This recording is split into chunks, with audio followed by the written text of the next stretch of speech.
एक जंगल में बहुत सारे जानवर रहते थे। उसी जंगल में एक बूढ़ा बंदर भी रहता था। बंदर अपनी होशियारी और चतुराई के लिए जाना जाता था। जंगल में जब किसी प्रकार की मुसीबत आती थी तो सभी जानवर अपनी समस्या का हल निकालने के लिए बंदर के पास ही जाते थे।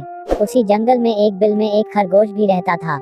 एक बार खरगोश खाने की तलाश में कुछ दिनों के लिए बाहर चला गया, जिससे उसका घर बिल खाली हो गया। खरगोश का बिल देखकर एक खरगोशनी उस बिल में रहने लगे। कई दिनों बाद जब खरगोश वापस आया तो उसने देखा कि उसके बिल में एक खरगोशनी रह रही है। अपने बिल में खरगोशनी को रहता देख खरगोश को बहुत गुस्सा आया और खरगोश ने खरगोशनी से अपना बिल खाली करने के लिए कहा, किंतु खरगोशनी बोली, मैं यहाँ कई दिनों से रह रही हूँ और अब इस बिल पर मेरा अधिकार है।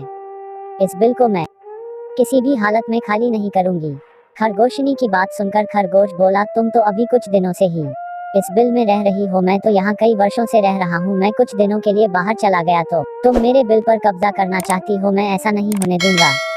इस प्रकार दोनों में काफी वाद विवाद होने लगा और समस्या का हल ना निकलते देख खरगोश और खरगोशनी उस बूढ़े बंदर के पास गए और दोनों ने उसे अपनी अपनी समस्या बतलाई। बूढ़े बंदर ने दोनों को समझाने का बहुत प्रयत्न किया, किंतु दोनों अपनी बात से टस से मज नहीं हुए।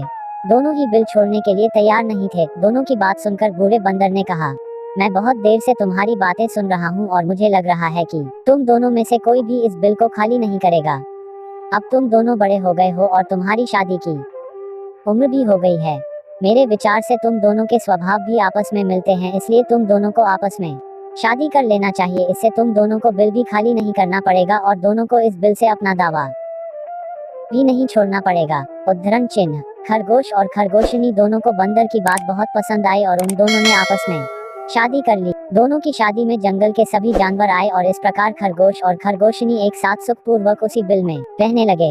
हेलो दोस्तों, आपको कैसी लगी हमारी स्टोरी? कमेंट करके बताएं और यदि हमारी स्टोरी पसंद आई हो तो वीडियो को लाइक, शेयर और चैनल को सब्सक्राइब करने के साथ ही नोटिफिकेशन बेल को ऑन कर ले, जिससे हमारी आने वाली नई मजेदार स्टोरी आप तक पहुंच सके। धन्यवाद।